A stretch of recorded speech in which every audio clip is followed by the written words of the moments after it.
right, Travis. So we're in different time zones now. Getting up early. Sun is rising. Had an interesting question that's going to lead into a good conversation today. Of why do we think that there are so many hard throwers in the game today?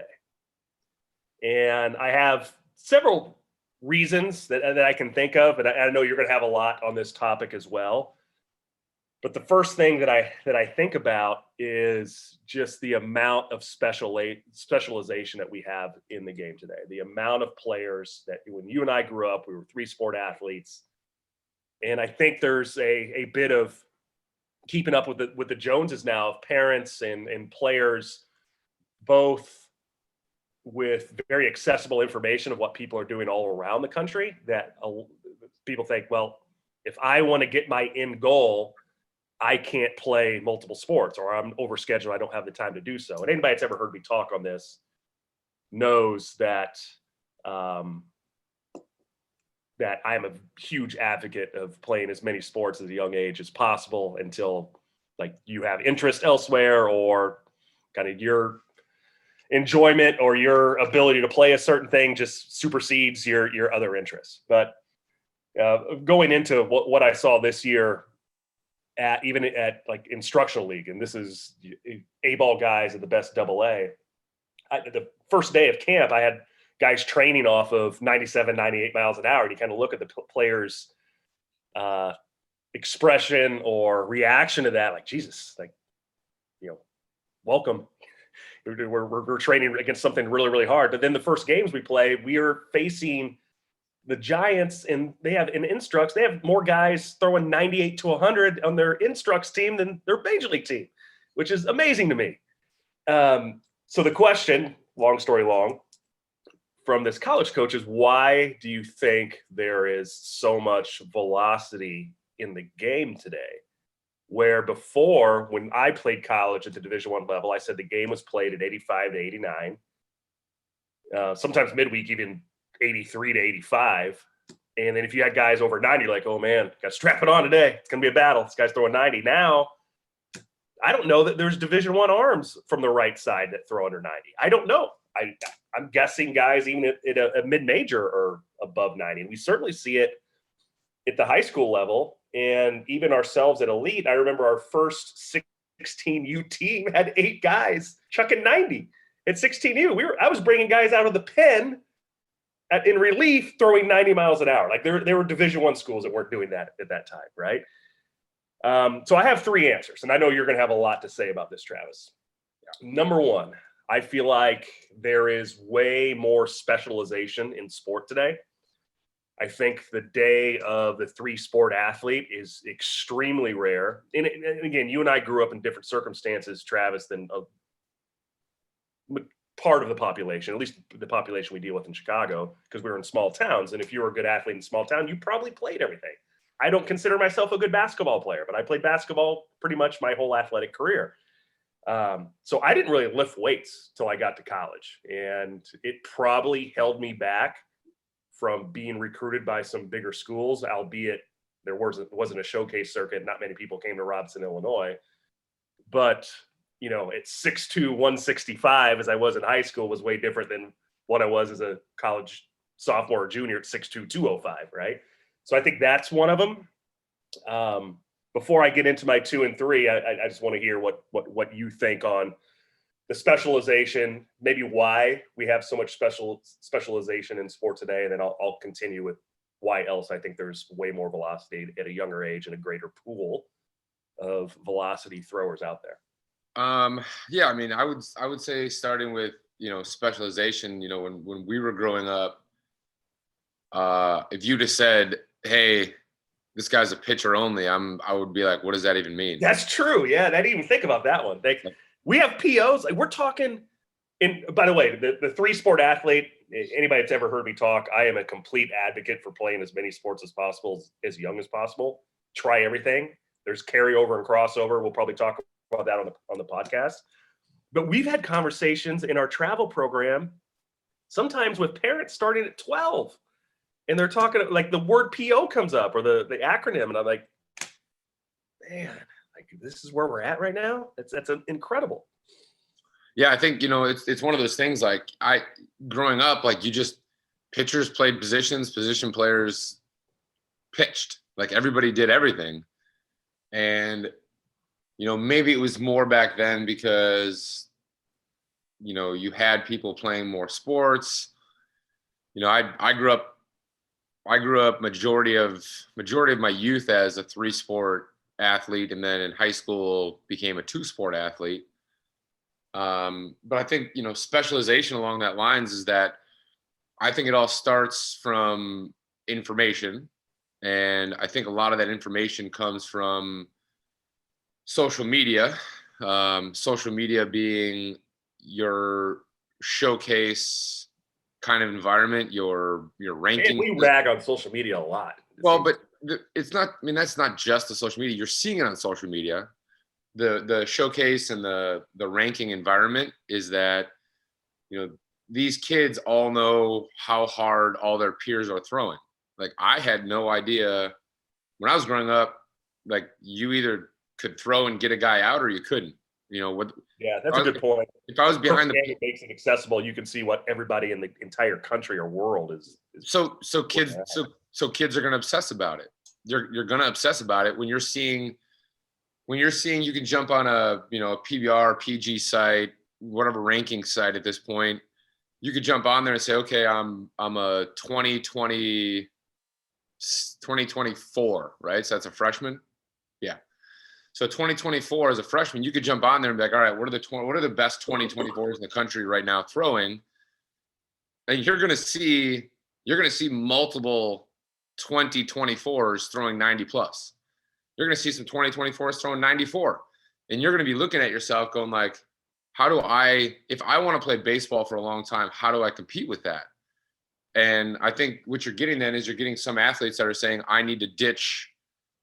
Like, I don't really see myself as a football player a long time, or as long term, or a basketball player in college, but I really want to play baseball in college. And you're looking at those numbers and you're saying at 15, I'm throwing 74, and there's dudes out there at 15 throwing 94. Like, you feel like you're behind and you need to put all of your eggs into that basket, not realizing that, man, like at 15, like, you're not even anywhere near physically or mentally mature enough, to probably make some of those decisions on your own. But you see the numbers and it's overwhelming. Like, it's overwhelming to probably see there's guys that throw 20 miles an hour faster than you that are the same age as you. And your aspiration is ultimately to make, a college team or a pro team. And, you're looking at the deficits you have and you're going to sit and try to chase that deficit. So I think information plays a big part of that. Like I said, like, when we were in high school, if a kid was throwing whatever, I don't know. We didn't have radar guns. So I don't know. Like, there wasn't like we had a radar gun at our school. There wasn't pocket radars to walk around with. There wasn't any of that stuff. So if a guy was throwing what we would assume to be like low 80s, like, on our team, and he was just getting people out, like, nobody was going to question it. Like, he got people out. He threw hard enough to get the ball by some guys, and he mixed it up well enough, and he pitched well. And I think, like I said, I think a lot of that's changed because of the information that's out there. Kids feeling like they have to commit to one thing because of the information that's out there. I don't disagree with you there on the kid part, but I do feel like the parent plays a bigger role in this. I think there's a definite in every corner of society, a parent is going to want to keep up with the Joneses of what is my child's peer group doing. And you haven't dealt with this as much as I did during the travel days when I was running that side of our business, but parent anxiety amongst a aspiring athlete is real, and it's really high. And anybody that's dealt with parents, even if you're a college coach, like, you're probably dealing with parents way more today than you ever have before. That anxiety is real. It's like, what am I going to do to best set my kid up? And there's a scheduling piece of this too. It's really hard to play multiple sports now because of the time commitment that we make our athletes do. Like, if you're playing a travel season in the summer, like, you're not doing 7-on-7 football probably. Like, for me, I played American Legion ball, which is about as I guess, a predecessor to travel baseball, or a precursor, sorry. But we played almost, I would say, 4 or 5 days a week. It was a pretty demanding schedule, doubleheaders on Saturday and Sunday. So I wasn't lifting weights with my football teammates in a football town growing up, because I was playing baseball. Like, you're overscheduled, and that definitely happens today. Like, how many times have we had kids in winter practice saying, I'm running a hockey, I'm running a basketball. They're doing multiple things in the day, and God love them. I'm glad they're still trying to do those multiple sports. But from a parent's perspective, like, I just can't do it, right? Or John, you got to pick one, or it's expensive. Like, if you're playing hockey and baseball, both, like, you're shelling out some dough. I think that plays a large piece of it too. Like, the parent anxiety of trying to get these kids in the best position eventually forces them to have to make an earlier decision than what we had to make. And I am probably, I run a big facility. It's I'm part of the problem, but I'm also speaking real to parents in probably at the detriment of what could be our bottom line, and saying it's okay. Like, you can relax right now. That you playing multiple sports is going to carry over. And until the decision making point of this, and this is probably going into number 2 for me, is weight training. Like, weight training is absolutely necessary in any sport you're going to do. And I say it over and over again, and it's worth repeating. For every hour you spend on your skill, if you're coming into our facility and spending an hour on your skill, you better be spending an hour on your body as well. Those things need to go hand in hand. And I think the accessibility of weight training, probably earlier weight training for athletes, because it's just a necessity to compete in your sport because other kids are doing it, has led to a higher population of hard throwers. Like, kids are just way more physical at 15 and 16 than they were 15 years ago. And as a byproduct, they're going to hit the ball harder, and they're going to throw the ball harder. And weight training has sped up, for whatever reason, advances in weight training over the last 5 years. Even the ability to combine mobility work, stability work, and strength. Like, you're not seeing kids just going in and doing core lifts of deadlift, bench press, and whatever else. Like, it's really specialized, and it's really good. And that's probably due to social media too, Travis. Like, you can look around like, oh my God, I really like that. And strength and conditioning coaches are pretty good, way better in their industry than what we are in baseball, sharing things and you're speeding up progress of their industry. Yeah, I mean, you're right there. Like, that's actually, like, when you first, again, I don't know, say this again, because, like, literally, like, we get on the call and I'm like, hey, what do you want to talk about? Like, hey, I had a question asked to me. Let's talk about this today. So as you started bringing up your first topic, I started just writing down some notes. And one of the things I put was information. And part of that information was directed at not just weight training, but part of it was weight training and the information that's out there.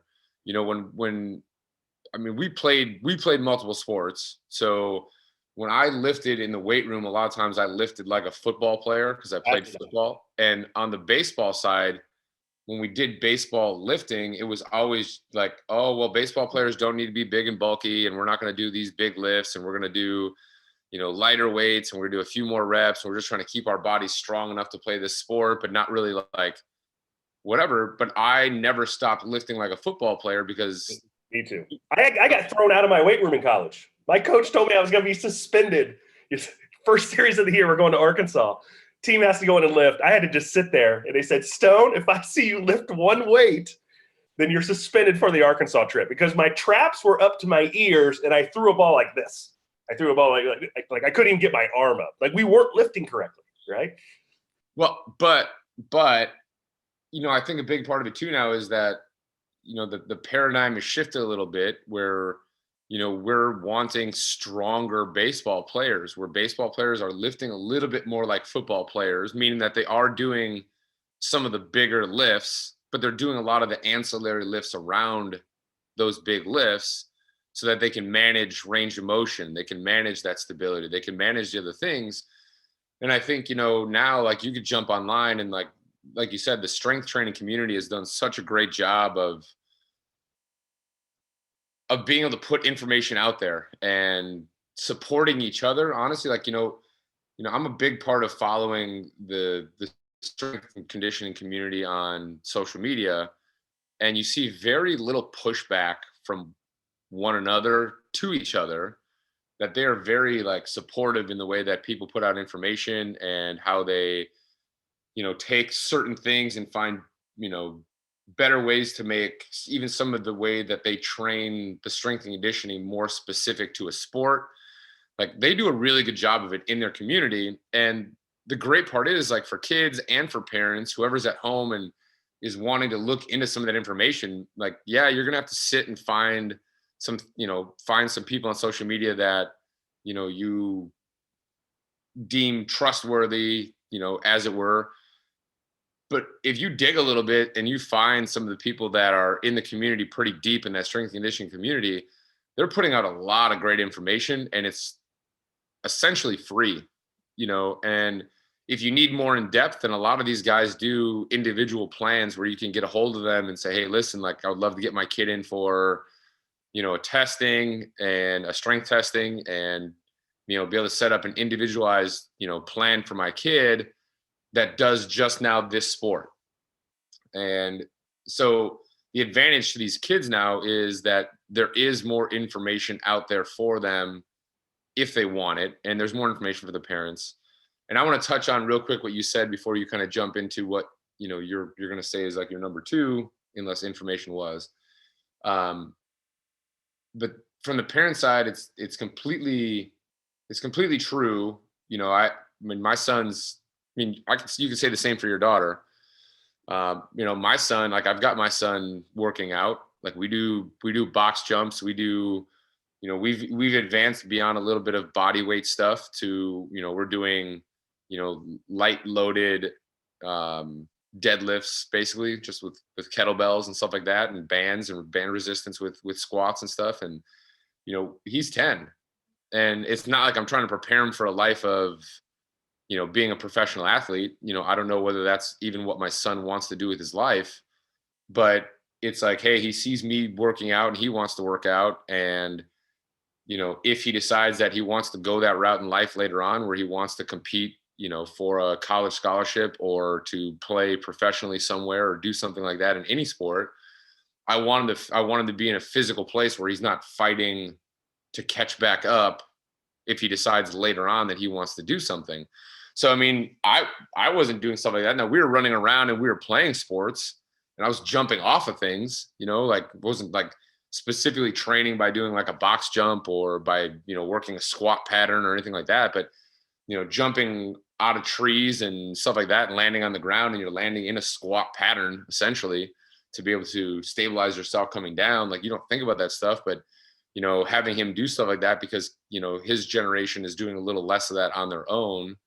I think it's only beneficial to him as an athlete, or even as a human being later on, that, is going to want his body to be able to carry him through his life, being able to stay mobile through the longer part of his life by having been a good mover for a majority of his life. Yeah, I agree with that. Be a good mover, just to be healthy, right? That's right. Like now, now, like, interested in sport, like, I want to set a good precedent for my child seeing me work out, and alongside, they probably are going to have interest in, at least curiosity in it. Like, feed off that curiosity for sure. I'm a big proponent of that. Right, but in the same thing, right? Like, you're right, because, like, I'm gonna look at my kid and I'm gonna be like, all right, how does my kid stack up academically compared to other kids his age? How does he stack up? My son plays 2 sports, and, like, I sit out and look at, okay, how fast is my son compared to these other kids? How much movement quality does he have? How much body control does he have compared to these kids? How sports skill specific is my kid compared to these kids?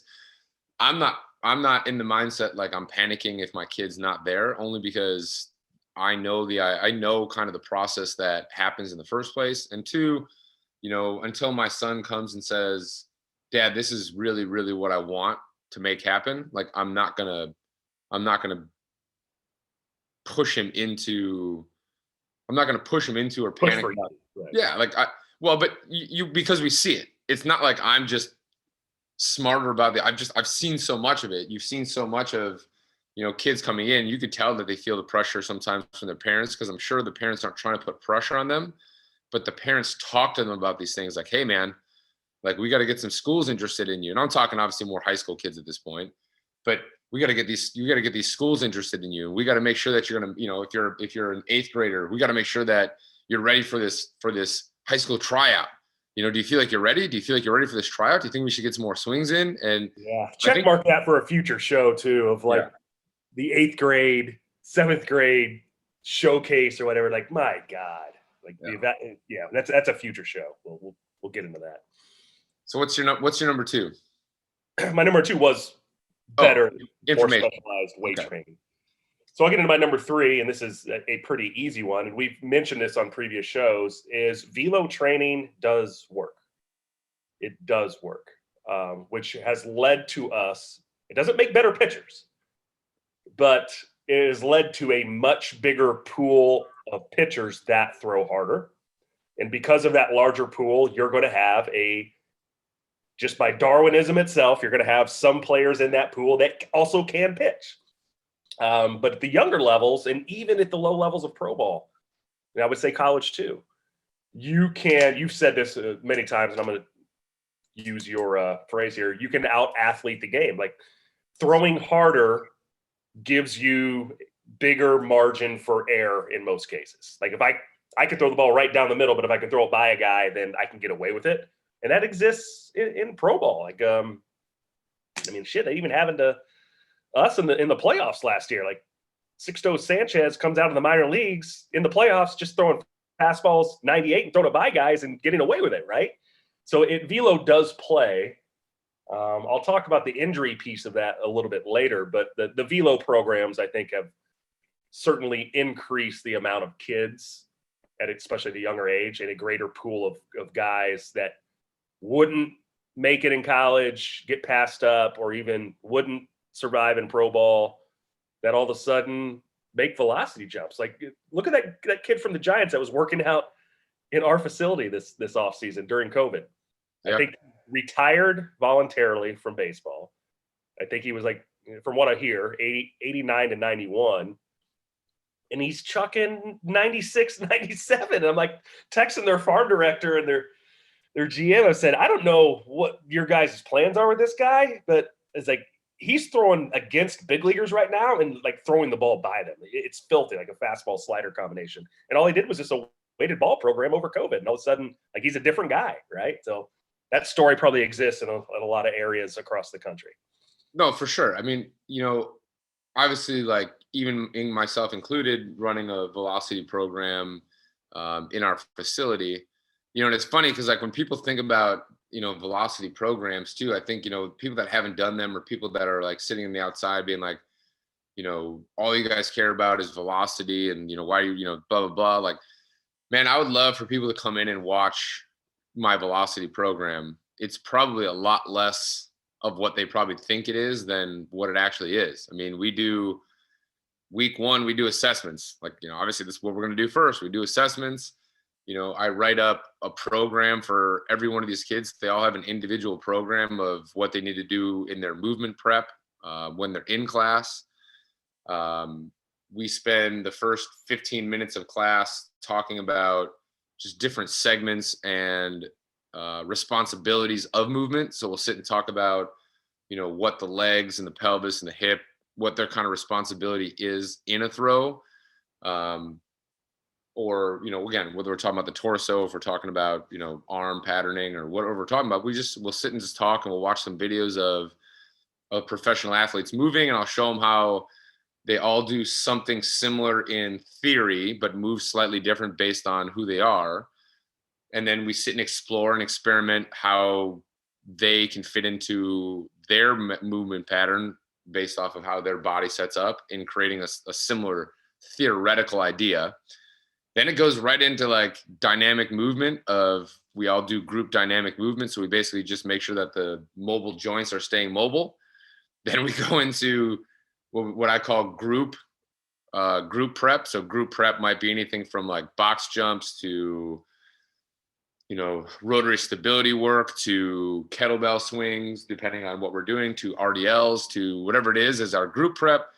Then they all go to their sheet and they all go through their individual prep on their own. So whether that's, pelvic tilt, whether that's disassociation, whether that's their hinges, whatever it ends up being that's on their individual program, then they go out and throw. And, for these guys, because it's a shorter session, because we do 6 weeks, like we don't do weighted ball work in that class, because anytime you're going to throw a weighted ball, and this is again, probably a whole show at some point to just talk about weighted balls. And I get that question probably more than anything else. Like, what do you think about weighted balls? But, long story short on that for today is I believe there's absolutely value in throwing a weighted ball if your body's ready to throw a weighted ball. So it's like anything else. Like if I've never squatted before, I'm not going to go max out a squat day one, having never squatted before.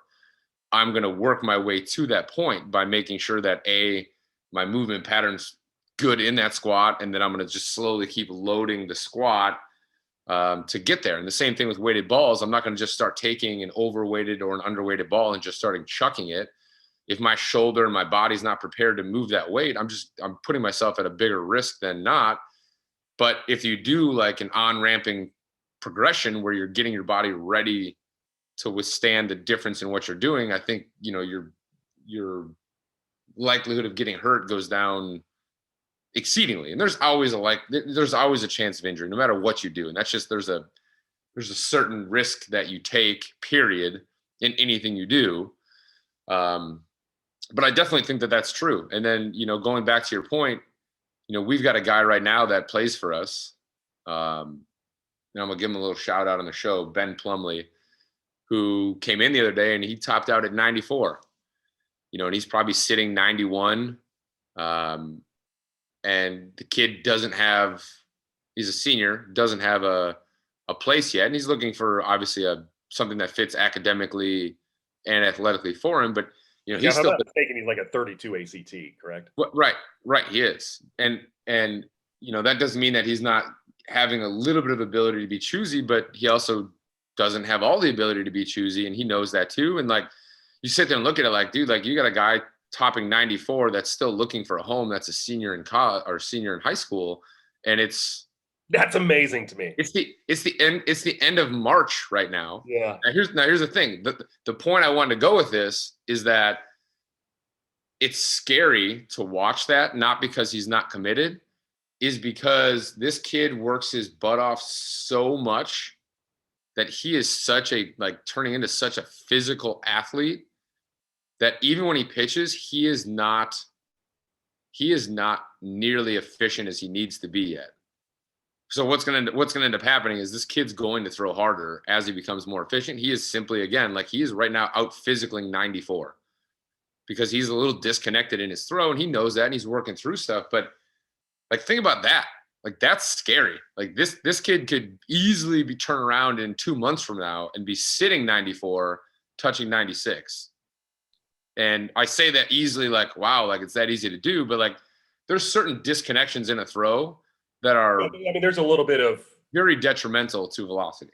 A feel that goes into that. Like, one, he's obviously very lucky that he has a coach like you that can iron out those things. I think that probably goes looked over with a lot of pitching coaches, but there's also some responsibility with the player to have the proprioception, kinesthetic awareness to make those changes, because, and this will segue into my next point, a lot of those kids that are disconnected and throw really hard, it just goes unchanged, whether they don't have the ability to make the adjustment themselves because of the lack of kinesthetic awareness, or it's not being instructed to them.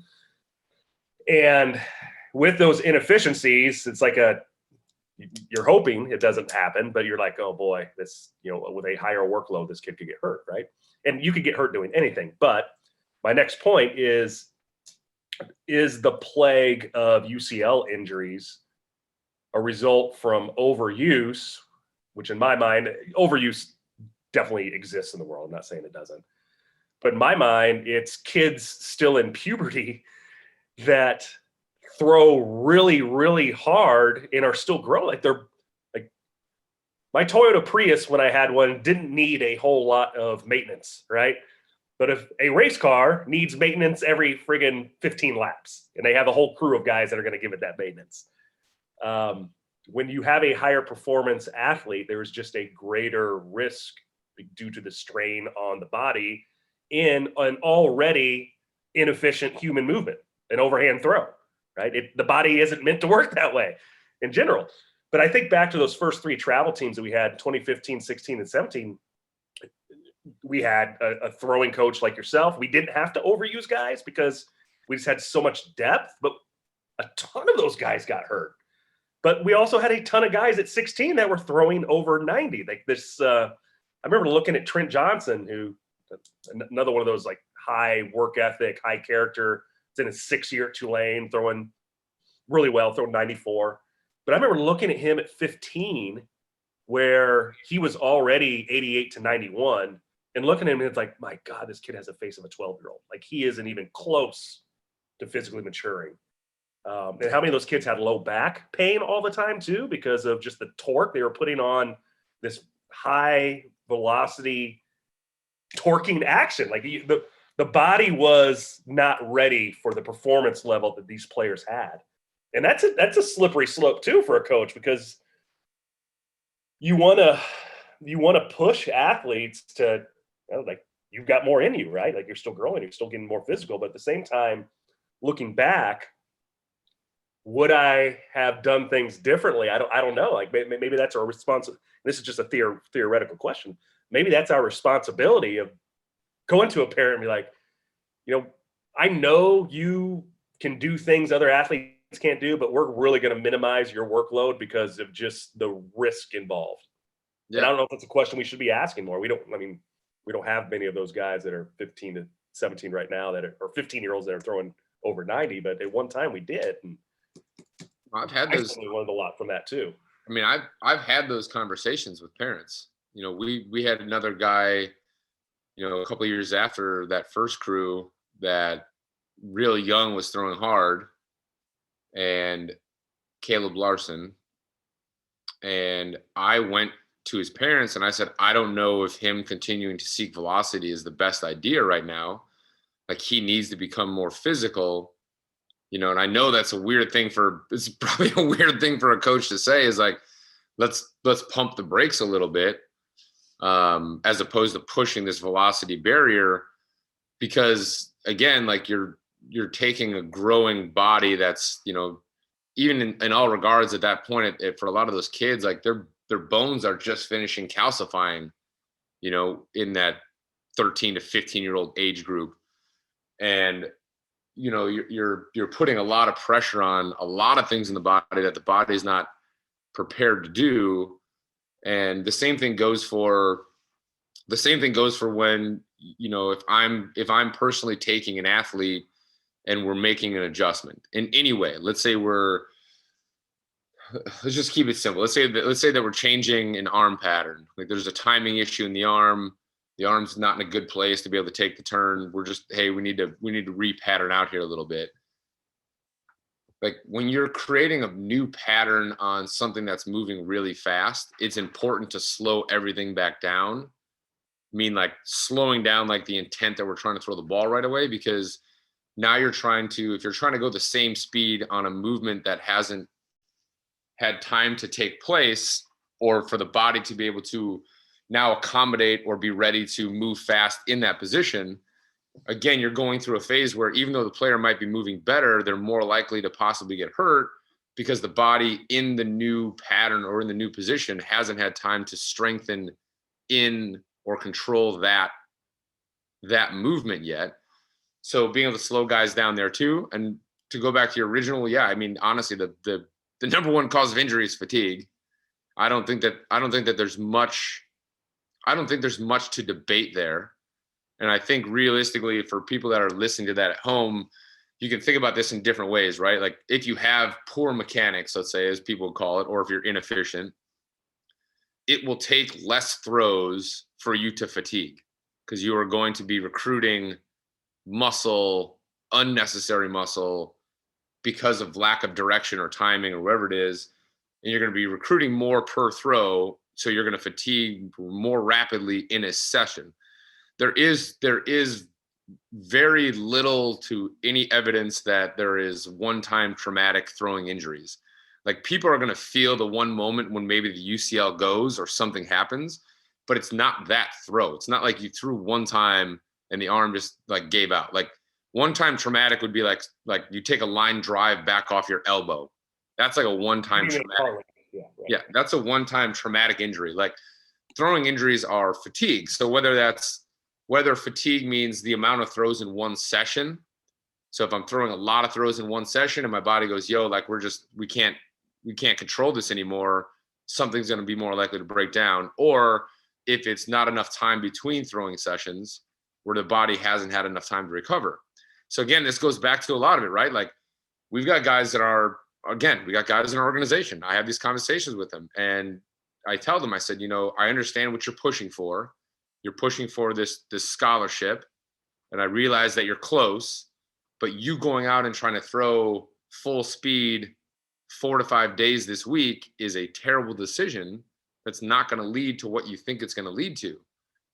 And I understand from their perspective, like in their mind, they're trying to get to a certain point and they're fighting and doing what they think is right to get to that point, which is like to throw harder, to be a better pitcher. I have to pitch more. I have to throw more. And that's not the case. Like, yes, you have to throw to be better, but you have to make sure you're giving yourself enough time in between and that you're recovering properly so that your body is ready to compete the next time it has to compete. And I think, that plays, again, a big part in it is these kids see like this deadline, like there's this boom, there's this cutoff point.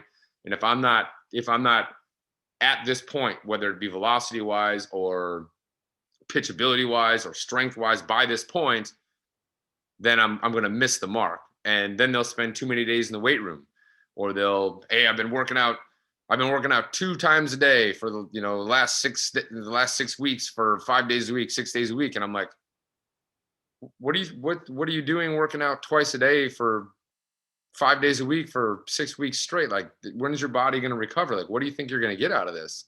Like, I get in your mind, like if I'm in the weight room more, I'm going to get stronger, but I'm like, your body's going to break down. Like and again, like as a kid, it seems rational. It does. I mean, if I was a kid and you're like, hey man, like you got to get stronger. My first thought is like, well, I need to spend more time in the weight room. My first thought's not going to be like, well, I got to make sure I give myself time to recover from the weight room. It's going to be like, I'm going to work out 4 times a day and I'm going to do push-ups in between and I'm going to do sprints like in the middle of the day. Like I'm going to just do stuff until I can get there when, that's a lot of times not going to be the case. And it's going to lead to more detrimental effects than it will, gains. So. What about the days of just doing long toss? This is a different subject, but what is the difference between long toss and a weighted ball program? So long toss, depending on what kind of program you're using, obviously the most probably prolific or used program is the Jagger long toss program. So weighted balls are essentially going to have a couple different effects, right? Like weighted balls, when I use weighted balls with guys during certain movements, a lot of times we're just working on proprioception. So it's just we're trying to repattern something, and the brain typically has a harder time if we give it the same implement, the same weight, the same size ball. It's going to want to do what it's always done. It's been programmed to, when it holds this object in this movement. So if I'm standing on a mound with a baseball, my brain is going to want to do the same thing I programmed to do over and over and over again. And if it's not efficient, my brain's still going to want to do it. So like if I take a kid and I give him a football, and I do this quite a bit, and I'll say, hey, listen, let's warm up with this football for a little bit, and I'll videotape them, prior throwing a baseball, then I'll videotape them, throwing a football, then prep their body up, and I'll say, all right, let's get on the mound, and I want you to essentially just go through your pitching delivery, but with this football. And then I want you to go through your pitching delivery again, and we'll go back with the baseball. And it's funny because like you'll sit and look at the differences in how the body sets up and what the brain does to manage the weight and the size of the ball. So typically with a football, you're going to see a very shorter, direct arm swing, simply because to move a football, the football's got to be positioned right. Like you're not going to be able to have your arm extended with the ball facing down and feeling like you can go fast into your turn and the ball is going to feel like it's just going to stay there and pop out of your hand simply because of the grip size, but also the weight that you're trying to move. So like the first thing guys do with the football is they take the football and they're more direct and they create a point of leverage where they're being able to support the football in a position where they could turn it and not feel like they're going to lose it. So you end up usually with a more direct arm swing, which is what I then use like weighted balls for in an on-ramping scenario. So we don't grab weighted balls. Like for me, if I had kids every day or I could monitor their progress or their process, we would probably do more of a strict weighted ball kind of, workout with them. But because I don't, we use them more in like a closed off scenario where we're going to do just like simple movements at slower speeds, just feeling and managing how to control the weight of the object without trying to go intensely fast with it. And then, the idea is to build up the stability in the arm, to build up the pattern in the arm, to build up the loading phase of the arm. And then eventually you're getting to the underweight, and the underweight's the same thing. You're now taking something that's allowing your arm to move faster. But you also have to prepare your body to be able to do that as well. Like for anybody that's ever just taken their hand and swung their hand like they're faking, like they're throwing a pitch, and they've swung their hand as fast as they can, you're going to notice that there's like typically a little less of amount of throws that you would take until your arm probably feels like it's going to start to fatigue or that there's something in there, because your arm's moving at that point so rapidly that it's going to fatigue quicker. So long toss is more of a general letting the body kind of feel its way out in a non-threatening at first scenario. So like long toss is going to be typically directed as, let's say you're working your way out in increments of feet. You're going to go out and you're going to just take basically the least amount of effort to put a ball on an arc to cover a distance. So let's say I'm throwing at this point 120 feet. So at 120 feet as a grown athlete, it takes a very little effort for me to get a ball to go 120 feet in the air. So it ends up just feeling like just a nice, easy arm swing throw. And then say we're working out to 180, 200, which again, for a grown athlete isn't that much. It takes slightly more effort than 120, obviously, to get a ball to travel that distance. But you're trying to do the least amount. So basically you're going to work that out to the point where you're getting closer to a max effort with an arc on the ball yet. And then for me, like I'll typically go then max effort back on the pull down on the way in, which is now just putting the ball back out flat. So that's typically where I'm going to go faster. So on the way out, it's more like I'm learning how to be efficient and do the least amount of work and stay relaxed on the way out, and then letting the muscles gear up to know when they need to actually tense up to create stability on the way in when we're flattening the ball out. So weighted ball is typically just a flat program. You're typically not doing weighted balls at angles as much. So it's more of a throw specific versus body prep from that standpoint. But both of them have value. Honestly, like I did both as a thrower. As a thrower, I probably preferred long toss over weighted ball just because it fit me better and probably my mindset and my mentality. But there were still benefits that I had. Like I had to recorrect my arm pattern as a thrower, and using a football, which is still overweight, and plyo balls made that easier for me to navigate that process than me trying to manually change it myself, because the arm is probably the hardest thing for most athletes to change in a throw, because they identify their throw as their arm. Most athletes don't identify their throw as their body.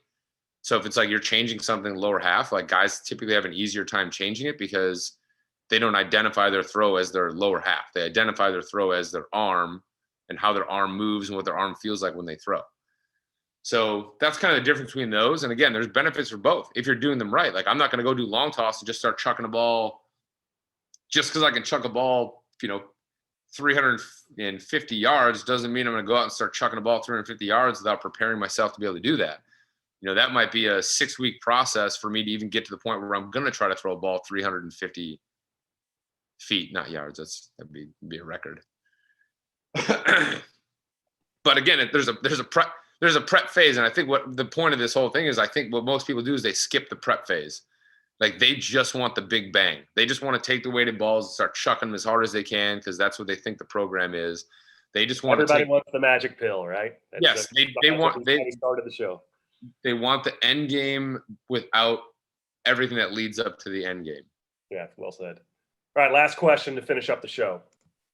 I don't know, and you may correct me here if I'm wrong, which I know you will do because you enjoy doing that. No. I don't know that we have real accurate information on who the first 100-mile-an-hour thrower was.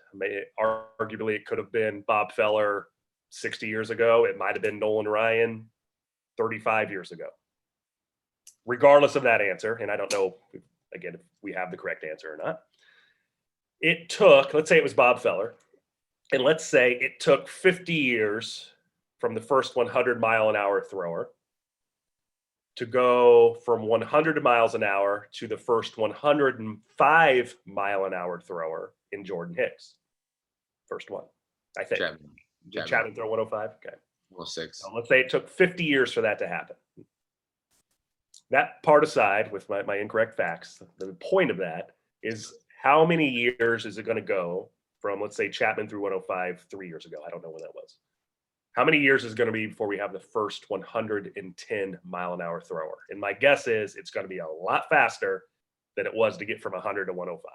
I don't think so. Honestly, like I think there's going to be at some point, there's going to be a limit to what a human body can do.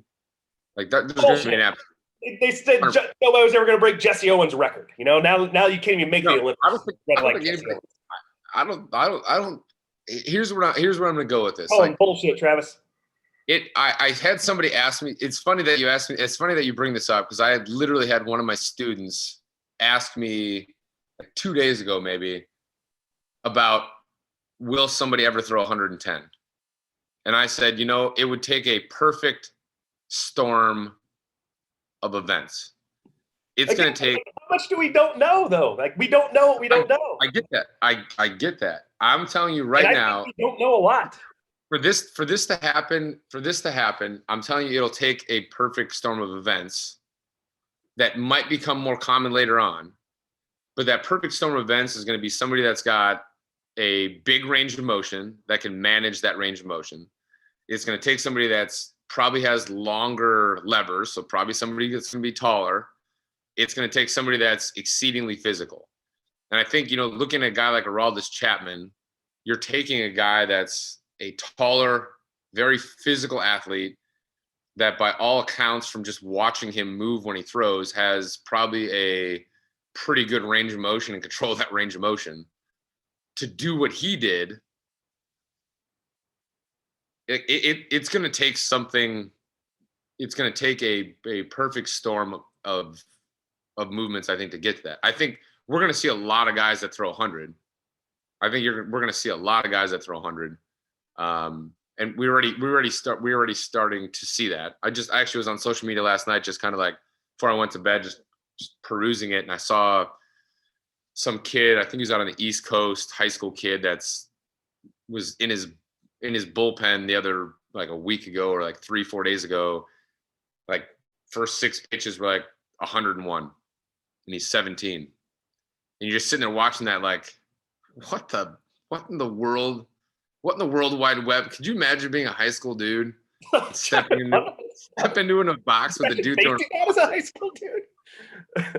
I didn't even see 90. Like I didn't see one kid throwing 90 in high school, and like to see a dude throwing 100, 101 in high school. Now, if you're asking me how hard is this guy going to throw, I don't think this guy's going to throw 110. Now, hopefully I'm wrong. This guy's the greatest thrower in the history of the planet. I'm never going to root against the sport getting more difficult. Like I love it. I love that guys are throwing hard and hitting is going to get hard as hell, and like hitters going to have to fight their way back, and like I like competition, even if sometimes that competition leads to like a really odd game of like just strikeouts and home runs of like people just got to take their shot at the fence, and like I don't mind that. Like I like competition. with all the things they're doing now, like I'm going to segment this because we might talk about this at some point because I know producer Dan likes this thought, is, MLB cracking down right now on tracking past spin rates and everything on pitchers, and basically being able to say we're going to be able to have a better idea whether people are using foreign substances simply by tracking their spin rates and what their historical spin rates have been versus what their spin rates are right now, and cracking down on foreign substances because they know that foreign substances is giving pitchers a lot more capability than they should have. But with that aside, like not having a foreign substance to help you out, like I would love it if everybody could spin their breaking ball an extra 500 RPMs and it was just harder to hit. Like I would love for the hitters to have to find a way to battle that back. And I would love the hitters then to find ways to navigate things where pitchers have to find another way to get better. There was a stat, and I can't give you the exact numbers because this was a while ago. When Aroldis Chapman was first coming up and throwing hard, I had read a stat that, and I can't tell, somebody's gonna have to look this up to know exactly what it was. But when he had thrown a ball over like 103, I think it was 103 plus, he had not, like, this might have been like 200 at bats. I don't know, or 200 times he'd thrown a ball 103 plus. He had never given up a hit on a single pitch he threw over 103. That doesn't mean that the ball wasn't put in play, but he hadn't given up a single hit on a ball over like 103 miles an hour. And that might have changed, post whenever that first thing I saw that was. But that's a very interesting point. When you're saying like he might have thrown 200 pitches total that were over 103 over the course of 3 years or whatever it was, and not one of them was put in play for a hit. And you wonder why people want velo. And that doesn't mean that he doesn't have good secondary and they don't have to be aware of his secondary. That just means like, bro, like nobody even got lucky once and just put one in play and got a hit early on. So I'm sort of, like I said, I'm sure that since then somebody's got a hit off of 103 plus. But to that point, he was the first guy to really just kind of be there and sit there, for the beginning part of his career. And like, you wonder why velocity matters. Like it shortens the window. It makes the secondary look that much better because of how short the window it makes. So, I mean, velocity is not going to go away. It's only going to get more. And you're going to run into guys that are going to pitch at 97 the way that guys used to pitch at 90. And you're going to be like, oh, this guy's a control pitcher at 97. Like this guy is the 97 mile an hour Greg Maddux. He is the 97 mile an hour, Kyle Hendricks. Like he's just going to go out there and carve you up at 97.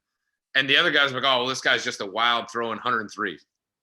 And that's going to happen. I mean, it's starting to happen. Like the aces out there right now, the guys that are getting paid right now are throwing 94 to 98, and they're pitching like they are control pitchers. And that's why they're getting paid the way they are. Because those dudes are just, you good luck today. Yeah. Good luck. Do you think 15 years ago, though, we would be having a conversation or an argument of when's the first 110 mile an hour thrower? I mean, that just goes to show you that how crazy the game is right now. And for the baseball purists that are against, the commissioner trying to look at new rules coming into baseball, I'll say, remember the ebb and flow of the game. Remember 1968, Denny McClain, Bob Gibson, just dominating hitters. And what they do? Drop the mound. Lower the mound. Yeah, there's always going to be an ebb and flow in the game. Yeah. Good show today, Travis, for coming on. And I was like, I have no idea what we're going to talk about today. That was a 50-minute segment of just straight conversation. That's why we do the show. It's probably because producer Dan was off today. Producer Dan, quit wearing on his us. mask. Appreciate it, buddy. Keeping the world safe. I got my shot, by the way. Got my first shot. A little sore. Yeah. Well, good. That'll keep you safe around the players down there. Yeah. Take good care of those Cubs down in AZ, bro. Do what I can. No, All right, going to work.